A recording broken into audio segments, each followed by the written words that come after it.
Good morning प्यारे विद्यार्थियों। हमारा जो चैप्टर चल रहा है वो संघीय कार्यपालिका का चैप्टर चल रहा है, जिसके तहत हमने राष्ट्रपति के बारे में चर्चा की। और अब हमारा जो चर्चा का विषय चल रहा है वो चल रहा है प्रधानमंत्री से लेके। प्रीवियस वीडियो में हमने चर्चा की कि प्रधानमंत्री बनने के बाद में प्रधानमंत्री के कुछ महत्वपूर्ण दायित्व होते हैं, कुछ महत्वपूर्ण कार्य होते हैं। उनमें सबसे महत्वपूर्ण कार्य होता है अपने मंत्री परिषद का विस्तार करना और उसका गठन करना, यानी मंत्री परिषद के सदस्यों को चुनना और चुनने के बाद में उन सदस्यों को उनके विभाग देना और विभागों के बाद में उनको विभिन्न स्थानों पे जो प्रमुख रूप से कार्य करने हैं उससे संबंधित दायित्व का बोध कराना। यानी सबसे प्रमुख काम आता है प्रधानमंत्री का। प्रधानमंत्री की नियुक्ति हो गई, उसको नेता बना दिया गया। उसके बाद में प्रमुख कार्य मंत्री परिषद का विस्तार करना और मंत्रियों को उसके दायित्व देना। इसके बाद में उसका प्रमुख कार्य बनता है कि वो जो प्रधानमंत्री के द्वारा मंत्री परिषद का जो निर्माण किया गया है, जो गठन किया गया है, उसकी समस्त सूचना है, समस्त उसकी जो कार्य सूची है, जो एजेंडा है, उसकी समस्त सूचना किसको पहुंचाएगा? राष्ट्रपति को पहुंचाएगा कि इतने मंत्रियों को चुना है, इनको ये विभाग दिए गए हैं और ये दायित्व का इनका बोध करवाया गया है। ये प्रमुख कार्य बनता है प्रधानमंत्री का। अब विभागों का बंटवारा होने के बाद में कुछ विभाग कुछ ऐसे भी होते हैं जिनको प्रधानमंत्री किसी मंत्री को न देके कुछ प्रमुख विभागों को अपने पास रखता है और अपने पास रखने के कारण उन विभागों की पूर्णतः जो जिम्मेदारी होती है वो भी प्रधानमंत्री के पास भी होती है।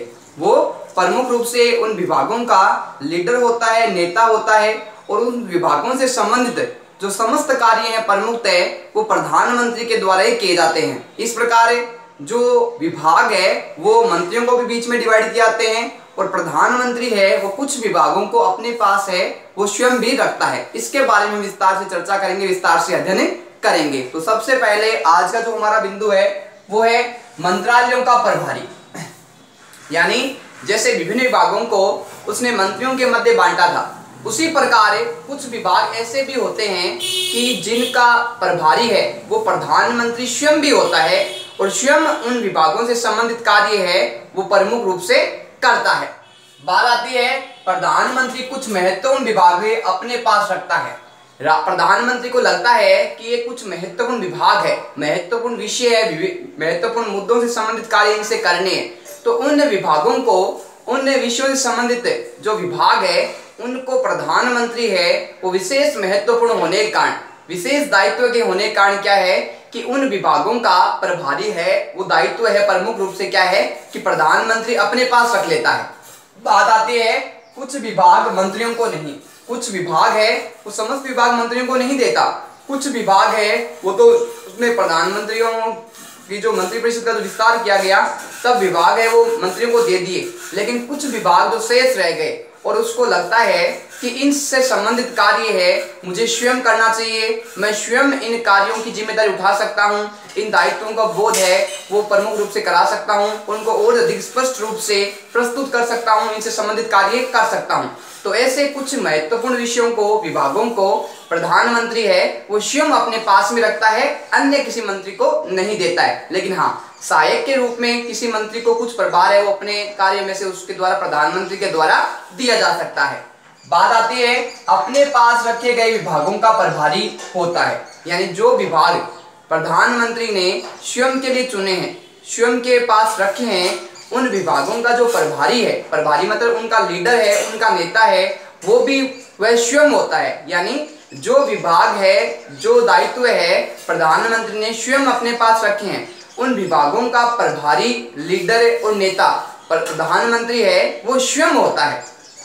बात आती है प्रधानमंत्री के विभाग। अब ऐसे कौन कौन से विभाग है जो प्रधानमंत्री ने अपने पास रखे हैं और जिनका प्रभारी वह स्वयं होता है और इनसे संबंधित कार्यों की देखरेख का कार्य भी प्रमुखतः जो प्रभारी होता है यानी प्रधानमंत्री है उस स्वयं का होता है। तो हम बात करेंगे कि कौन कौन से प्रभार है, विभाग है वो प्रधानमंत्री ने स्वयं अपने पास रखे हैं, अन्य किसी मंत्रियों को नहीं दिए हैं। तो प्रमुख जो विभाग आते हैं प्रधानमंत्री के वो है प्रमुखतः कार्मिक विभाग, लोक शिकायत विभाग, पेंशन मंत्रालय, परमाणु ऊर्जा विभाग, अंतरिक्ष विभाग। ये प्रमुख रूप से जो 5 विभाग है, ये प्रमुख रूप से प्रधानमंत्री ने अपने पास रखे हैं, चाहे वो कार्मिक यानी कर्मचारियों से संबंधित हो, चाहे वो लोक शिकायत यानी जनता की शिकायत, जनता की जो विभिन्न प्रकार की जो समस्याएं हैं उनसे लेके हो, पेंशन मंत्रालय, चाहे रिटायरमेंट के बाद में या पेंशन से संबंधित तो विभिन्न कैटेगरियां बनाई गई है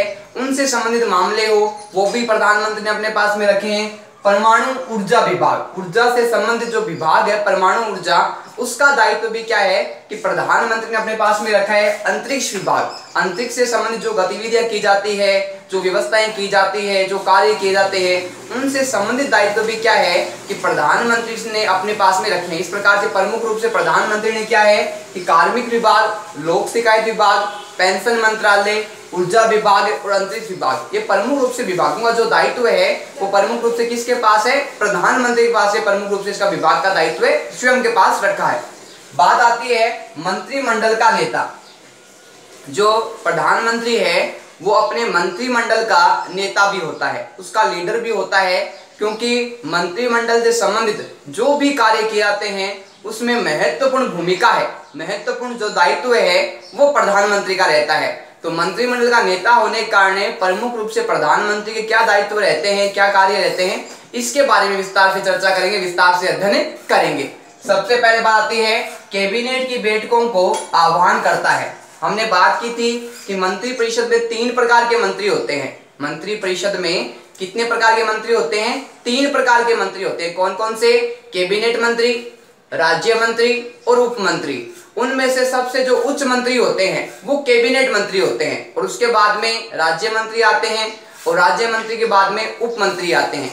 तो इन तीनों जो मंत्रियों की भूमिका है, महत्व है, वो अलग अलग है। और सबसे अधिक जो महत्व के मंत्री है, जो सर्वोच्च जिनको दायित्व दिया होता है, वो होते हैं कैबिनेट के मंत्री।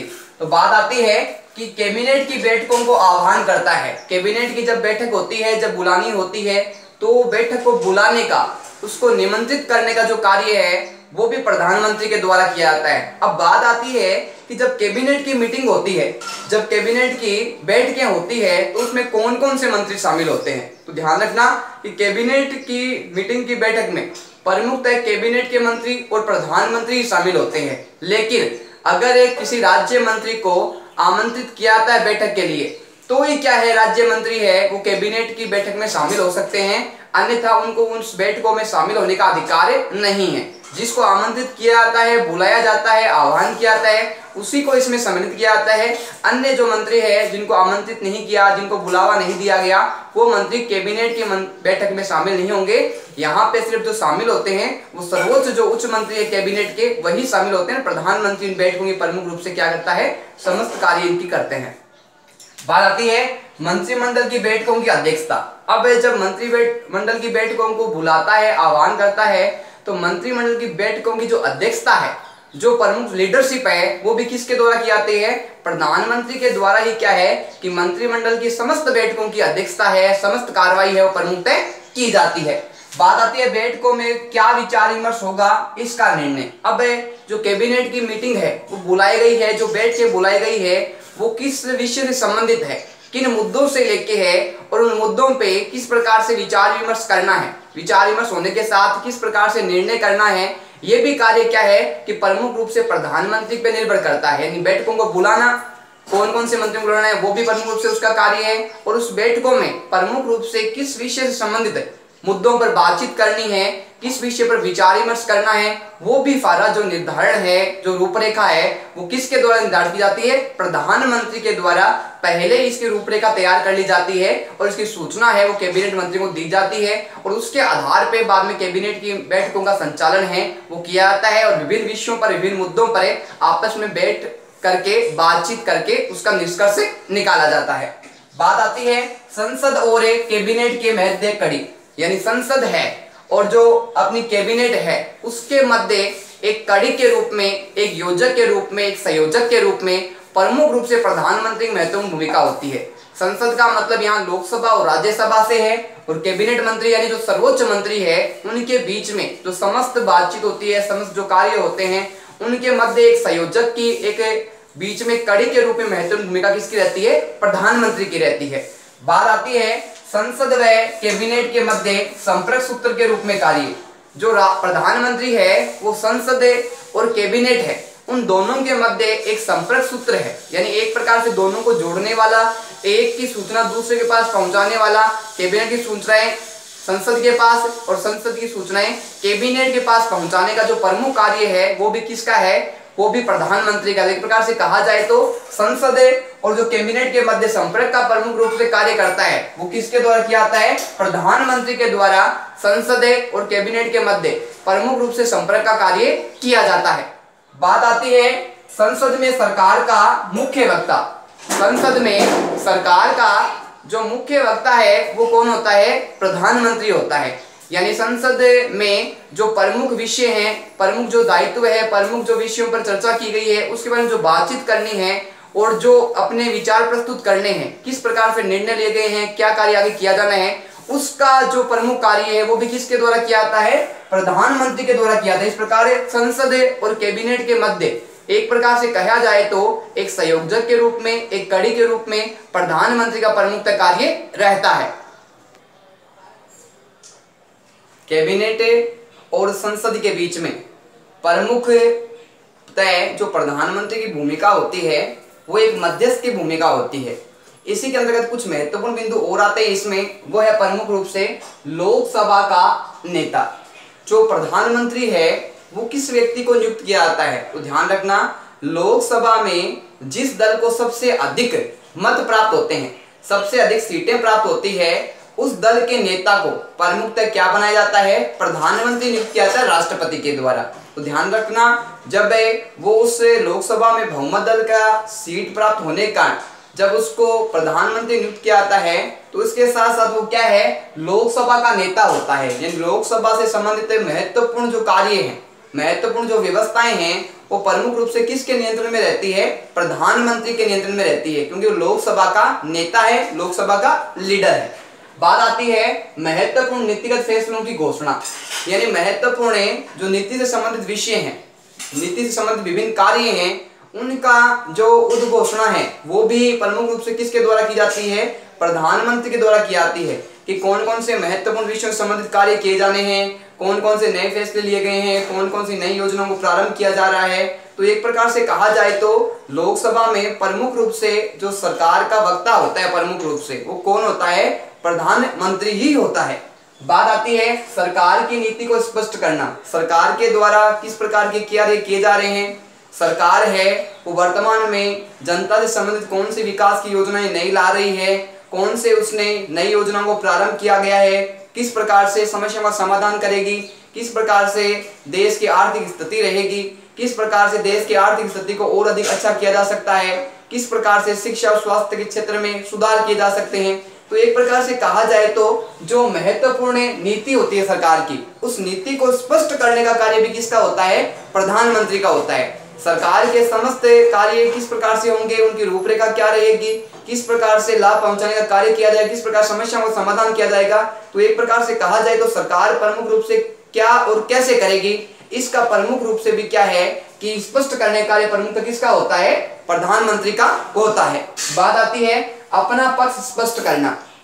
कई बार क्या होता है कि प्रधानमंत्री के द्वारा विभिन्न विधेयकों को स्पष्ट करने का प्रयास किया जाता है, और कई बार क्या होता है कि विधेयक पारित होने के बाद कानून का रूप ले लेते हैं, लेकिन जनता के मध्य कई बार उन विधेयकों के संबंध में, उन कानून से संबंध में कई बार लोगों के मन में क्या है, भ्रमक है, यानी उनके मन में जो असंतोष है वो उत्पन्न हो जाता है कि जो स्पष्ट किया गया है प्रधानमंत्री के द्वारा, जो निर्णय या फैसला लिया गया है, जो कानून नया प्रारंभ किया गया है, वो कई बार जनता को लगता है कि वो गलत हो सकता है, वो लोगों के नुकसान के लिए हो सकता है। तो प्रमुख राष्ट्रपति क्या करता है कि जो नीति फैसले उसके द्वारा लिए गए हैं उनको अगर अस्पष्टता जनता को लगती है तो उनको स्पष्ट करने का, जनता के बीच में जो मतभेद उत्पन्न हो गए हैं उनको दूर करने का कार्य भी प्रमुख रूप से किसका होता है, प्रधानमंत्री का होता है। वर्तमान में किसानों से संबंधित जो मुद्दे लाए गए हैं प्रमुख रूप से, वहां पे कुछ लोगों के मध्य क्या है कि असंतोष की भावना उत्पन्न हो गई, और असंतोष की भावना उत्पन्न होने के कारण क्या है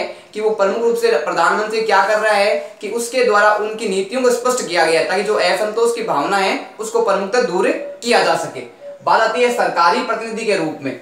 अंतर्राष्ट्रीय संगठनों में भारत का प्रतिनिधि, जो अंतर्राष्ट्रीय संगठन है यानी विभिन्न देशों में विभिन्न प्रकार के जो कार्यक्रम होते हैं, विभिन्न प्रकार की जो सभाएं होती है, प्रमुख रूप से व्यवस्थाएं की जाती है, तो वहां प्रमुख रूप से प्रधानमंत्री के द्वारा प्रमुख रूप से भारत के विचारों का, भारत की नीतियों का प्रमुख रूप से व्याख्यान किया जाता है और भारत की नीति व एजेंडे को प्रमुख रूप से प्रस्तुत किया जाता है। तो अंतर्राष्ट्रीय संगठनों में भी क्या है कि प्रधानमंत्री है वो लीडरशिप करता है। बात आती है राष्ट्रीय महत्व के विषय पर विचार प्रकट करना। जो राष्ट्रीय महत्व के विषय हैं प्रमुख रूप से, चाहे वो शिक्षा से संबंधित हो, चाहे वो स्वास्थ्य से संबंधित हो, चाहे वो विभिन्न प्रकार की योजनाओं से संबंधित हो, विभिन्न प्रकार की समस्याओं से संबंधित हो, उन सभी जो प्रमुख रूप से राष्ट्रीय महत्व के विषय हैं उन पे अपने विचार भी क्या है कि प्रमुख रूप से राष्ट्र प्रधानमंत्री के द्वारा स्पष्ट रूप से प्रस्तुत किए जाते हैं। बात आती है विशेष मुद्दों व अवसरों पर दूरदर्शन व रेडियो पर संबोधित। जब विशेष मुद्दे होते हैं, विशेष विषय होते हैं, चाहे वो स्वतंत्रता दिवस का हो, चाहे वो गणतंत्र दिवस का हो, चाहे विभिन्न समस्याओं से संबंधित हो, तो राष्ट्रपति क्या है कि अपने विचार है वो संबोधित करता है सरकार की तरफ से कि सरकार उस मुद्दे पर किस प्रकार से कार्य कर रही है, किस प्रकार से उस समस्याओं को दूर करने का प्रयास कर रही है, क्या क्या उसकी योजनाएं हैं। तो उसके बारे में भी क्या है कि प्रधानमंत्री अपने विचार है, अपने मन की बात है, सरकार की जो नीतियां हैं उनको स्पष्ट करता है। किसके माध्यम से? दूरदर्शन है व रेडियो के माध्यम से राष्ट्र प्रधानमंत्री है वो अपनी बातों को स्पष्ट करता है। और राष्ट्रपति भी इसमें प्रमुख रूप से क्या है कि कभी कभी देखने को मिलता है कि राष्ट्र को संबोधित करता है।